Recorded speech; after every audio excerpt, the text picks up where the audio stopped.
Assalomu alaykum, hurmatli tomoshabinlar. Bugun men juda muhim mavzuni tushuntirib beraman. Ishlayotgan pensionerlar pensiyasini oshirish, ya'ni pensiyani qayta hisoblatish uchun ariza yozish masalasi. Bu ma'lumot har bir pensionerga, pensionerning farzandlariga, buxgalterlarga, kadrlar bo'limida ishlaydiganlarga va umuman oilasida pensioner bor har bir insonga tegishli.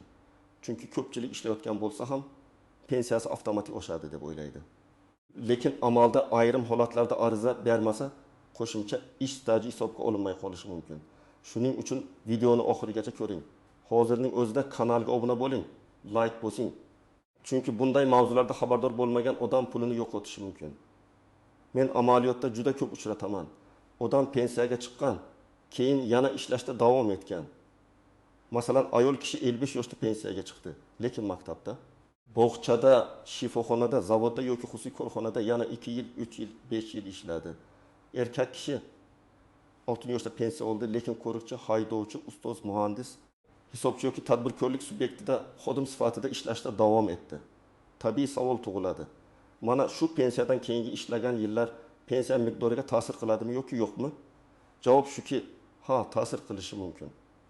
Lekin bu yerda muhim nuqta bor. Hamma holatda ham bu o'z-o'zidan avtomatik tarzda darhol amalga oshib ketmaydi. Pensiya olganlari sizning ma'lumotlaringizni ko'rishi mumkin. Ayrim ma'lumotlar elektron bazalarda bo'lishi mumkin.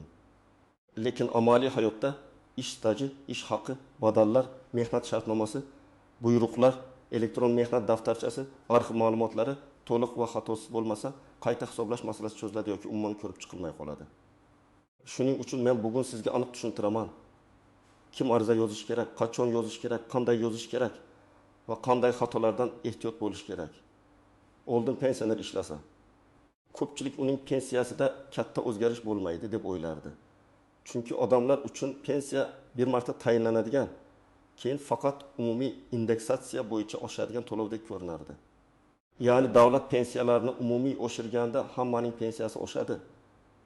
Lekin individual ravishda men pensiyaga chiqqanimdan keyin yana ishladim, endi menga qo'shib hisoblab bering degan masala ko'p odamning xayoliga kelmas edi. Hozir vaziyat boshqacha. Mehnat staji, ish haqi, sug'urta badallari, soliq va mehnat munosabatlariga oid ma'lumotlar elektronlashmoqda. Ishlovchi pensionerning pensiya tayinlangandan keyingi davrdagi ish faoliyati ham ma'lum shartlarda qayta hisoblashga asos bo'lishi mumkin. Lekin eng asosiy masala shuki, pensioner o'z huquqini bilishi kerak. Agar siz meni topib o'zlari oshirib berishadi deb yursangiz, yillar o'tib ketishi mumkin. Natijada siz har oy olishingiz mumkin bo'lgan qo'shimcha mablag'ni vaqtida olmaysiz. Bu yerda men bir narsani alohida aytaman. Pensiyani qayta hisoblash umumiy pensiya oshirilishi bilan bir xil narsa emas. Umumiy oshirishda davlat qarori bilan barcha yoki tegishli toifadagi pensiyalar oshiriladi. Qayta hisoblashda esa aynan sizning shaxsiy holatingiz ko'riladi. Siz pensiyaga chiqqandan keyin ishladingizmi? Bu davr tasdiqlanganmi? Ish haqi yoki staj hisobga olinadimi? Hujjatlar to'g'rimi? Avvalgi pensiya hisobida xato yo'qmi? Demak, umumiy oshirish ham bor, shaxsiy qayta hisoblash ham bor. Ikkalasini aralashtirmaslik kerak. Birinchi navbatda pensiya tayinlangandan keyin rasmiy ishlagan odamlar o'ylanishi kerak. Rasmiy ishlash deganda men og'zaki kelishuvni emas, balki mehnat shartnomasi, buyruq, ish haqi hisoblanganligi. Soliq va ijtimoiy to'lovlar aks etgan holatlarni nazarda tutyapman. Masalan, siz maktabda o'qituvchi bo'lib ishlagansiz, pensiyaga chiqqaningizdan keyin ham dars bergansiz. Siz shifoxonada hamshira bo'lib ishlagansiz. Pensiyadan keyin ham navbatchilik qilgansiz. Siz korxonada qorovul bo'lib rasmiy ish haqi olib ishlagansiz. Ana shu holatlarda qayta hisoblash masalasini tekshirtirish kerak. Ikkinchi toifa, pensiyaga chiqqandan keyin bir nechta joyda ishlaganlar. Masalan, odam ertalab maktabda yarim stavka, kechqurun xususiy o'quv markazida shartnoma asosida ishlagan bo'lishi mumkin. Yoki asosiy ish joyidan tashqari boshqa korxonada o'rindoshlik qilgan bo'lishi mumkin. Bunday holatda barcha davrlar va barcha ish haqi ma'lumotlari to'g'ri aks etganmi, yo'qmi, tekshirtirish juda muhim. Uchinchi toifa, pensiyaga chiqqandan keyin uzoq yillar ishlaganlar. Masalan, 2019 yilda pensiyaga chiqqan, lekin 2004 yilgacha ishlagan odam. Bu 5 yil degani. 5 yil kichik muddat emas. Agar shu davr to'g'ri hisobga olinsa, pensiya miqdoriga ta'sir qilishi mumkin. Albatta, har bir holatda natija bir xil bo'lmaydi. Ba'zida qo'shimcha oshish sezilarli bo'ladi, ba'zida juda kichik bo'ladi. Ba'zida esa hujjatlar yoki hisob-kitob sababli oshish chiqmasligi ham mumkin. Lekin tekshirtirishning o'zi zarar qilmaydi. 4-toifa avval pensiya tayinlanganda hamma staji kiritilmagan bo'lishi mumkin bo'lganlar. Ko'pincha odam pensiya tayinlatayotgan paytda shoshiladi. Ayrim ish joylari arxivda bo'ladi. Ayrim hujjatlar topilmaydi. Ayrim davrlar elektron bazada ko'rinmaydi. Natijada pensiya kamroq staj bilan tayinlanadi. Keyinchalik hujjat topiladi. Ana shunday paytda ham qayta hisoblash uchun murojaat qilish mumkin. Bu faqat ishlovchi pensionerlarga emas, balki umuman pensiya hujjatlari to'liq bo'lmagan pensionerlarga ham tegishli. Agar siz pensiyaga chiqqaningizdan keyin umuman ishlamagan bo'lsangiz, faqat umumiy pensiya oshirilishini kutasiz. Sizga qayta hisoblash uchun yangi ish staji qo'shilmaydi. Lekin shunga qaramay, avvalgi stajingiz to'liq kiritilganmi? Ish haq to'g'ri olinganmi? Imtiyozli davrlar hisobga olinganmi? Buni tekshirtirish mumkin. Agar siz pensiyadan keyin norasmiy ishlagan bo'lsangiz, masalan, qo'shninikida qurilish qilgan bo'lsangiz, bozorda yordam bergan bo'lsangiz, kimningdir do'konida og'zaki kelishuv bilan ishlab pul olgan bo'lsangiz, bunday davrni pensiya uchun isbotlash qiyin bo'ladi. Chunki pensiya hisobida men ishlaganman degan gapning o'zi yetarli emas. Hujjat, elektron ma'lumot, ish haqi, soliq yoki boshqa tasdiqlovchi dalillar kerak bo'ladi. Agar siz pensiyaga chiqqandan keyingi ish faoliyatingiz juda qisqa bo'lsa, masalan 1 oy yoki 2 oy ishlagan bo'lsangiz, bu ham albatta tekshirilishi mumkin. Lekin natija katta bo'lmasligi ehtimoli bor. Shunga qaramay, huquq bor joyda uni bilish kerak. Ba'zida odam baribir o'z chiqadi deb murojaat qilmaydi. Lekin keyinchalik bu o'z miqdor har oy to'lanib borishini hisoblasak, bir necha yil ichida sezilarli pulga aylanadi. Endi men sizga oddiy misollar bilan tushuntiraman. Masalan, Salima opa 25 yoshida pensiyaga chiqdi. Pensiya tayinlanganda uning ish staji 28 yil deb hisoblandi. Pensiyaga chiqqandan keyin u yana maktabda 3 yil o'qituvchi bo'lib ishladi. Har oy rasmiy ish haqi oldi, ish haqi hisoblandi, soliq ushlab qolindi. Salima opa 3 yil o'tgach, pensiya bo'limiga borib, pensiyani qayta hisoblash haqida ariza berdi. Agar uning qo'shimcha ishlagan davri qonuniy asosda hisobga olinadigan bo'lsa, pensiyasi qayta ko'rib chiqiladi. Natijada oyiga masalan 400 ming, 120 ming yoki 200 ming so'm oshishi mumkin. Men bu raqamlarni aniq formula sifatida aytmayapman. Chunki har kimning ish haqi, staji, pensiya turi, avvalgi hisob kitobi boshqacha. Lekin mantiq shuki, qo'shimcha staj va tegishli ma'lumotlar pensiyaga ta'sir qilishi mumkin. Yana bir misol. Karim aka 6 yoshda pensiyaga chiqdi. Pensiyasi 1 million 800 ming so'm bo'ldi. U pensiyadan keyin xususiy korxonada qo'riqchi bo'lib 4 yil ishladi. Lekin korxona uni faqat og'zaki ishlatgan, ish haqi naqd berilgan. Mehnat shartnomasi bo'lmagan. Karim aka keyin pensiyani oshirish uchun murojaat qildi. Pensiya bo'limida undan hujjat so'rashdi. U esa faqat men ishlaganman, hamma biladi dedi. Afsuski, bunday holatda qayta hisoblash oson bo'lmaydi. Chunki pensiya tizimi guvohlarning umumiy gapiga emas, hujjatga tayanadi. Shu sababli ishlayotgan pensionerlarga mening birinchi maslahat, albatta rasmiy ishlang. Bugun qo'lingizga naqd pul ko'proq tuyulishi mumkin. Lekin ertaga pensiya qayta hisobida yutqazishingiz mumkin. 3-misol. Dilbar opa pensiyaga chiqqandan keyin bog'chada tarbiyachi yordamchisi bo'lib ishladi. U ish joyidan ketgach, pensiya bo'limiga ariza bermadi. 5 yil o'tdi. Keyin qo'shnisi aytib qoldi. Siz qayta hisoblatdingizmi? Dilbar opa shundan keyin hujjat yig'ishni boshladi. Korxona nomi o'zgargan, rahbar almashgan, arxivga topshirilgan hujjatlarda xatolar bor. Ko'ryapsizmi? Vaqt o'tgan sari hujjat topish qiyinlashadi. Shuning uchun ishlashni tugatganingizdan keyin yoki belgilanganda davr to'plangandan keyin masalani ortga surmang. 4-misol. Rustam aka pensiyaga chiqqandan keyin taksi xizmatida rasmiy ro'yxatdan o'tib daromad qilgan. Bu yerda muhim savol, uning faoliyati pensiya stajiga qanday ta'sir qiladi? Tegishli to'lovlar bo'lganmi? U yollanma xodimi yoki o'zini o'zi band qilgan shaxs sifatida ishlaganmi? Bunday vaziyatlar juda nozik. Har bir faoliyat turi bo'yicha tartib boshqacha bo'lishi mumkin. Shuning uchun men ishladim degan umumiy yondashuv yetarli emas. Aynan qaysi maqomda ishlaganingizni aniqlash zarur. Eng muhim nozik jihat, pensiyani oshirish masalasida ishlaganman degan fakt yetarli emas. Qanday ishlaganman degan savol hal qiluvchi ahamiyatga ega. Mehnat shartnomasi bo'lganmi? Buyruq chiqarilganmi? Elektron mehnat daftarchasida ko'rinadimi? Ish haqi rasmiy hisoblanganmi? Soliq organlari ma'lumotlarda aks etganmi? Korxona hisobot topshirganmi? Mana shu savollarga javob bor bo'lsa, qayta hisoblash imkoniyati ancha kuchayadi. Ikkinchi nozik shart, ayrim odamlar pensiya olayotgan paytda ishlasa, pensiyasi to'xtab qoladi deb qo'rqadi. Bu masalada pensiya turi, ish turi va amaldagi qoidalar muhim. Yoshga doir pensiya olayotgan odamning ishlashi ko'p holatlarda pensiyani umuman yo'qotib qo'ymaydi. Lekin ayrim imtiyozlar, ustamalar yoki alohida to'lovlar bo'yicha cheklovlar bo'lishi mumkin. Masalan, nogironlik pensiyasi, boquvchisini yo'qotganlik pensiyasi, imtiyozli pensiya, alohida ustamalar masalasida alohida tartiblar bo'lishi mumkin. Shuning uchun har bir pensioner o'z pensiya turini bilishi kerak. Uchinchi nozik shart.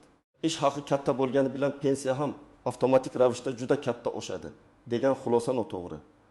Pensiya hisoblashda staj, ish haqi, minimal va maksimal chegaralar, hisobga olinadigan davrlar, qonunchilikdagi koeffitsiyentlar, ustamalar va boshqa omillar bor.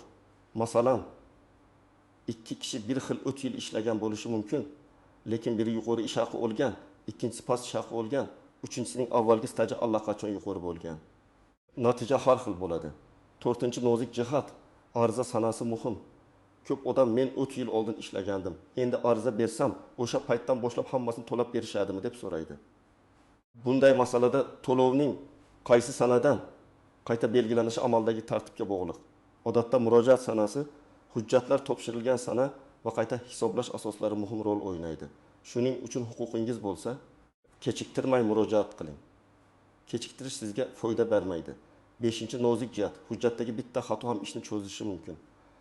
Masalan, pasportda ism Murodjon, eski mehnat daftarchasida Murodjon yozilgan. Familiya bir joyda Karimova, boshqa joyda Karimova Dilbar deb to'liq bo'lmagan. Tug'ilgan sana noto'g'ri yozilgan, korxona nomi o'zgargan, lekin vorislik hujjati yo'q. Mana shunday mayda ko'rilgan xatolar pensiya qayta hisobini oylar davomida cho'zishi mumkin. Shuning uchun hujjatlarni topshirishdan oldin ularni birma-bir tekshirish kerak. 6-nozik jihat, arxiv hujjatlari. Agar siz pensiyadan keyin ishlagan korxona yopilgan bo'lsa, uning hujjatlari arxivga topshirilgan bo'lishi kerak. Lekin hayotda har doim ham hujjatlar tartibli bo'lmaydi. Ba'zan korxona yopiladi, hujjatlar yo'qoladi. Buxgalteriya ma'lumotlari topilmaydi. Shuning uchun men doim maslahat beraman. Ishlayotgan paytingizda o'z hujjatlaringizdan nusxa oling. Mehnat shartnomasi, ishga qabul qilish buyrug'i, ishdan bo'shash buyrug'i, ish haqi ma'lumotnomasi. Lavozim va davr ko'rsatilgan ma'lumotnoma sizda bo'lsin. Keyin kerak bo'lsa olaman demang. Endi eng muhim qismiga o'tamiz. Agar siz ishlovchi pensioner bo'lsangiz yoki pensiyaga chiqqaningizdan keyin ishlagan bo'lsangiz, quyidagi qadamlarni bajaring. Birinchi qadam, o'zingizning ish davringizni yozib chiqing. Oddiy daftar oling va pensiya tayinlangan sanadan keyin qayerda, qaysi lavozimda, qachondan qachongacha ishlaganingizni yozing. Masalan, 2020 yil yanvardan 2023 yil 3 iyungacha undaq maktabda o'qituvchi, 2023 yil 1 sentyabrdan 2024 yil 3 dekabrgacha xususiy markazda metodist. Shu ro'yxat keyingi ishlarni tartibga soladi. Ikkinchi qadam, hujjatlarni yig'ing. Sizga odatda shaxsni tasdiqlovchi hujjat, pensiya guvohnomasi yoki pensiya tayinlanganini tasdiqlovchi ma'lumot, mehnat daftarchasi yoki elektron mehnat daftarchasidan ma'lumot, ishga qabul qilish va ishdan bo'shash buyruqlari. Mehnat shartnomasi, ish haqi to'g'risidagi ma'lumotnoma kerak bo'lishi mumkin. Agar ma'lumotlar elektron bazada bo'lsa ham qo'lingizda nusxa bo'lgani yaxshi. Chunki bazadagi xato yoki yetishmovchilikni hujjat bilan isbotlaysiz. 3-qadam, ish joyingizdan ma'lumotnoma so'rang. Ma'lumotnomada sizning familiyangiz, ismingiz, otangizning ismi, tug'ilgan sanangiz, lavozimingiz, ish davringiz, ish haqi, buyruq raqamlari va sanalari aniq ko'rsatilgani ma'qul. Ma'lumotnoma rahbar va mas'ul shaxs tomonidan imzolangan, muhr bilan tasdiqlangan bo'lsa yanada yaxshi. Agar korxonada elektron hujjat aylanishi bo'lsa, elektron tasdiqlangan shaxsni oling. 4-qadam. Yashash joyingiz bo'yicha pensiya jamg'armasi bo'limiga yoki tegishli davlat xizmatlari markaziga murojaat qiling. Hozir ko'plab xizmatlar elektron tarzda ham ko'rsatilmoqda. Lekin men ayniqsa yoshi katta pensionerlarga hujjatlarni tartiblab bevosita borishni maslahat beraman. Agar farzandingiz yoki ishonchli vakilingiz yordam bersa yanada yaxshi. Lekin vakil orqali murojaat qilinsa, ishonchnoma kerak bo'lishi mumkin. Beshinchi qadam, ariza yozing. Arizada juda murakkab gaplar kerak emas. Asosiy mazmun aniq bo'lsin. Masalan, men falonchi yoshga doir pensiya oluvchiman. Pensiya tayinlanganidan keyin falon davrda falon tashkilotda rasmiy ishlaganman. Ushbu ish davrim va ish haqimni hisobga olib, pensiyamni qayta hisoblab berishingizni so'rayman. Ilova sifatida quyidagi hujjatlarni taqdim etaman. Keyin hujjatlar ro'yxatini yozasiz. Pasport nusxasi, pensiya guvohnomasi nusxasi, ish joyidan ma'lumotnoma, mehnat shartnomasi nusxasi, buyruqlar nusxasi va hokazo. 6-qadam arizani ro'yxatdan o'tkazing. Bu juda muhim. Arizani topshirdingizmi? Demak, sizda qabul qilinganini tasdiqlovchi raqam yoki belgi bo'lishi kerak. Qoldirib keting, keyin ko'ramiz degan ishonib ketavermang. Ariza qabul qilingan sana, kirim raqami. Mas'ul xodim yoki tizimdagi qayd bo'lsin. Chunki keyinchalik muddatlar va natija bo'yicha so'rash uchun sizga asos kerak bo'ladi. 7-qadam, javobni kuting va natijani tekshiring. Pensiya qayta hisoblandi deyishsa, faqat oshdi degan gap bilan kifoyalanmang. Qancha oshdi? Qaysi sanadan boshlab oshdi? Qaysi davrlar hisobga olindi? Qaysi davrlar olinmadi? Sabab nima, bularni so'rang. Agar yozma javob berishsa, uni saqlab qo'ying. Agar rad javobi bo'lsa, rad etish sababi yozma ko'rsatilishi kerak. Sababni bilmasdan turib keyingi qadamni tanlay olmaysiz. Agar sizga hisobga olinmaydi deyishsa, birinchi navbatda sababini so'rang. Masalan, hujjat yetishmayaptimi? Ish davri bazada ko'rinmayaptimi? Ish haqi ma'lumoti noto'g'rimi? Korxona hisobot topshirmaganmi? Sizning pensiya turiga qo'yida boshqachami? Sabablar har xil bo'lishi mumkin. Sabab aniq bo'lsa, yechim ham aniq bo'ladi. Agar hujjat yetishmasa, ish joyiga yoki arxivga murojaat qilasiz. Agar ism familiyada xato bo'lsa, tasdiqlovchi hujjatlarni to'g'rilaysiz yoki qo'shimcha ma'lumotnoma olasiz. Agar ish haqi bo'yicha ma'lumot noto'g'ri bo'lsa, buxgalteriyadan qayta ma'lumotnoma so'raysiz. Agar korxona yopilgan bo'lsa, arxivdan ma'lumot izlaysiz. Agar siz pensiya bo'limining xulosasiga qo'shilmasangiz, yuqori turuvchi organga shikoyat qilish yoki qonuniy tartibda sudga murojaat qilish imkoniyati ham mavjud. Men tomoshabinlarga doim shuni aytaman. Hech qachon og'zaki javob bilan cheklanib qolmang. Bo'lmaydi deyishdi. Deb uyga qaytmang. Nima sababdan bo'lmaydi? Qaysi hujjat yetishmaydi? Qaysi norma asosida rad etilyapti deb so'rang. Sizning huquqingiz bor. Tushunarli javob olish, hujjat topshirish, kamchiliklarni bartaraf etish va qayta murojaat qilish. Men sizga oddiy shaharni og'zaki aytib beraman. Siz o'zingizning holatingizga moslab yozasiz. Pensiya jamg'armasining falon tuman bo'limiga falonchidan. Men yoshga doir pensiya oluvchiman. Pensiyam falon sanadan tayinlangan. Pensiya tayinlangandan keyin falon tashkilotda, falon lavozimda, falon sanadan falon sanagacha rasmiy ishladim. Mazkur ish davrim va ish haqi bo'yicha ma'lumotlarni pensiya hisobida inobatga olib, pensiyamni amaldagi tartibda qayta hisoblab berishingizni so'rayman. Arizaga quyidagi hujjatlarni ilova qilaman. Keyin sana imzo. Arizada ortiqcha hissiyot, shikoyat, men qiynalyapman, menga yordam bering degan gaplar shart emas. Albatta hayotiy ahvol muhim, lekin pensiya qayta hisobida huquqiy asos va hujjat muhim. Ariza qisqa, aniq, hujjatli bo'lsin. Birinchi xato.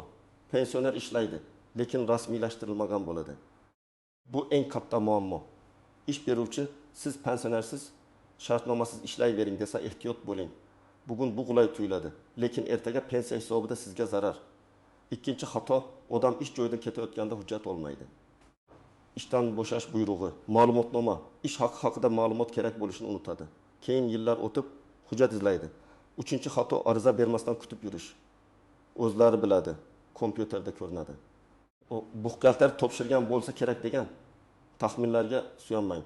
Siz o'z pensiyangiz egasiz, nazorat qiling. 4-xato, pensiya oshish haqida noto'g'ri va'dalarga ishonish. Ayrim odamlar menga falon odam aytdi. Hammaniki 500 mingga oshar ekan deydi. Yo'q, bunday umumiy gaplar xavfli. Har bir pensiya shaxsiy hisoblanadi. Kimdadir ming oshishi mumkin, kimdadir 300 ming, kimdadir umuman oshmasligi mumkin. Natija hujjat va hisob-kitobga bog'liq. 5-xato. Rad javobidan keyin taslim bo'lish. Rad javobi bu har doim ham oxirgi nuqta emas. Ba'zida shunchaki bitta ma'lumotnoma yetishmaydi. Ba'zida bazada xato bo'ladi. Ba'zida xodim holatni to'liq tushunmagan bo'lishi mumkin. Yozma javob oling, sababni aniqlang, keyingi qadamni qiling. Demak, hurmatli tomoshabinlar, ishlayotgan pensioner uchun eng asosiy gap shuki, pensiyaga chiqqandan keyingi rasmiy ish faoliyati ayrim holatlarda pensiyani qayta hisoblashga asos bo'lishi mumkin. Lekin buning uchun hujjatlar to'g'ri bo'lishi, ish rasmiy bo'lishi va pensionerning o'zi murojaat qilishi juda muhim. Ariza yozishdan qo'rqmang. Bu iltimos emas. Bu sizning qonuniy huquqingizni tekshirtirishdir. Bugun men sizga kimlar murojaat qilishi kerakligini, kimlar xavotir olmasligi mumkinligini, qanday hujjatlar kerakligini, arizani qanday yozishni va eng ko'p uchraydigan xatolarni tushuntirdim. Endi sizdan iltimos, agar siz pensioner bo'lsangiz yoki ota-onangiz pensiya olsa, ularning pensiyadan keyin ishlagan davrlarlarini tekshirib chiqing. Balki ular yillar davomida olishlari mumkin bo'lgan qo'shimcha pensiyani olmayotgandir. Izohlarda yozib qoldiring. Siz yoki yaqinlaringiz pensiyaga chiqqandan keyin ishlaganmisiz? Pensiyani qayta hisoblatganmisiz? Natija qanday bo'lgan? Bu tajribangiz boshqa odamlarga ham foyda beradi. Video foydali bo'lgan bo'lsa, albatta like bosing, kanalga obuna bo'ling va yaqinlaringizga yuboring. Chunki bitta to'g'ri ariza bir oilaning oylik daromadini oshirishi mumkin.